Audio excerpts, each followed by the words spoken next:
ఏపీలో రాజకీయాలు చాలా ఆసక్తికరంగా మారుతున్నాయి. వచ్చే ఎన్నికల్లో తమ అభ్యర్థులే గెలవాలని అధినేతలు ఎంతో ఆరాటపడుతున్నారు. ఇలాంటి సమయంలో ప్రతిపక్ష పార్టీల వ్యూహాలను అడ్డుకట్ట వేయడానికి అధికార పార్టీ వ్యూహాలకు పదును పెడుతోంది. ఇందులో భాగంగానే ముద్రగడ, హరిరామ జోగయ్య లాంటి నేతల తీరు ఇప్పుడు హాట్ చర్చలకు దారితీస్తోంది.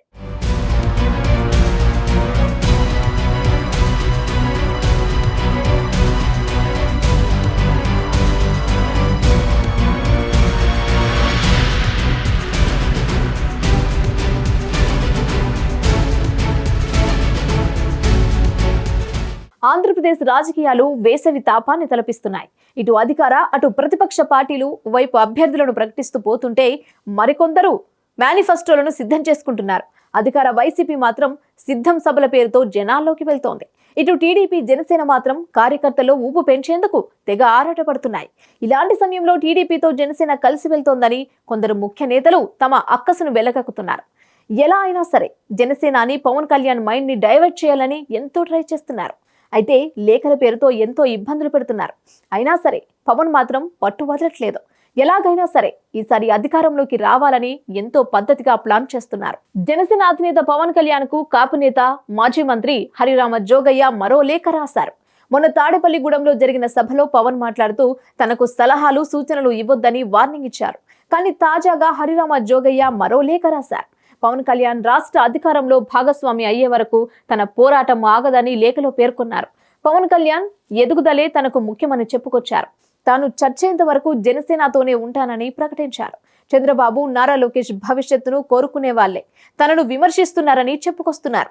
వీళ్ళంతా జనసేన గొడుగు కింద ఉంటూ తెలుగుదేశం కోవట్టులుగా ఉంటారని ఆరోపిస్తున్నారు. పవన్ కళ్యాణ్ ను కాదని చంద్రబాబు భవిష్యత్తు కోరుకునే వారిని ఇంతకన్నా ఏమనాలని తెలిపారు.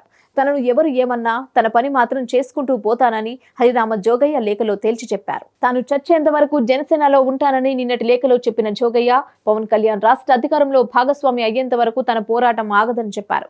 తనకు కావాల్సిందల్లా పవన్ రాజకీయ ఎదుగుదల, కాపులు రాజ్యాధికారం దక్కించుకోవాలనే ఆకాంక్ష అని ఇవాల్టి లేఖలో రాశారు. చంద్రబాబు భవిష్యత్తును మాత్రమే కోరుకునే కొంతమంది జనసేన నాయకులు తనను జనసేన అధికార ప్రతినిధుల ముసుగులో విమర్శిస్తున్నారని మండిపడ్డారు. తన చర్యలను తప్పుబట్టేవారు జనసేన గొడుగులో ఉన్న తెలుగుదేశం కోబట్టులని విమర్శించారు జోగయ్య.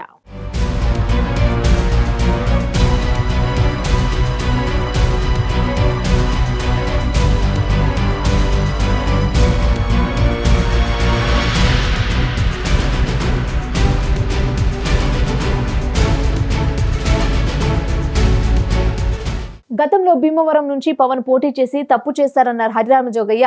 పవన్ ఓటమికి రాజకీయ అనుభవం లేని ఇద్దరి కుర్రాల సలహాలే కారణమన్నారు.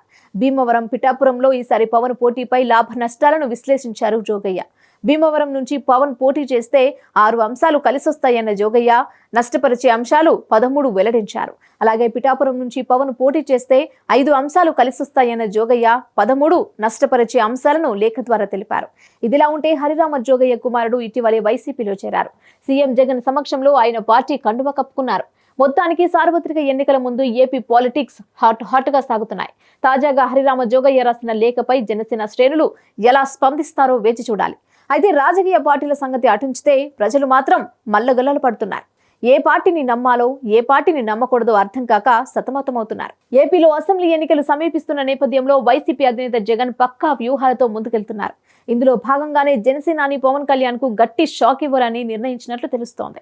పవన్ కళ్యాణ్ రాబోయే అసెంబ్లీ ఎన్నికల్లో పిఠాపురం నుంచి పోటీ చేస్తారని జోరుగా ప్రచారం జరుగుతోంది. పిఠాపురంలో భారీగా కాపు సామాజిక వర్గం ఓట్లు ఉండటంతో ఇక్కడ నుంచి బరిలో దిగేందుకు పవన్ ఏర్పాట్లు చేసుకుంటున్నారని పార్టీ వర్గాలు చెప్తున్నాయి.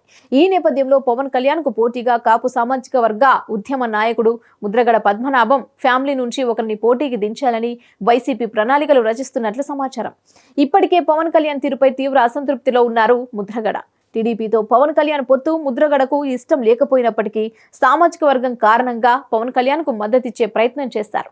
అయితే సీట్ల పంపకాలు చంద్రబాబు చెప్పిన దానికి తల ఊపడం, తన ఇంటికి వస్తానని పలుమార్లు చెప్పి మాట తప్పడంతో పవన్ పట్ల విసిగెత్తిపోయారు ముద్రగడ.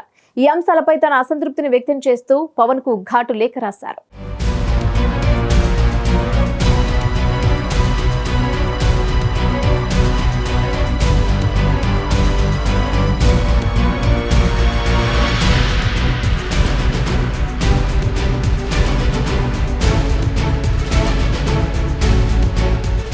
ఎలా అయినా సరే ఈసారి ఏపీ రాజకీయాలు మాత్రం మంచి ఊపు మీదున్నాయి. ఏపీ పాలిటిక్స్ పై మీరేమనుకుంటున్నారో కామెంట్ చేయండి. చూస్తూనే ఉండండి హిట్ టీవీ.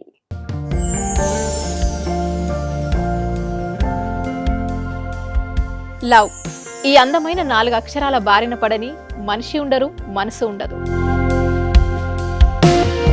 ఈ లవ్ కొంతమంది జీవితానికి సరిపడా మధురమైన అనుభూతులను అందిస్తే, మరికొంతమందికి జీవితాంతం వెంటాడే చేదు జ్ఞాపకాలను మిగిల్చుతోంది.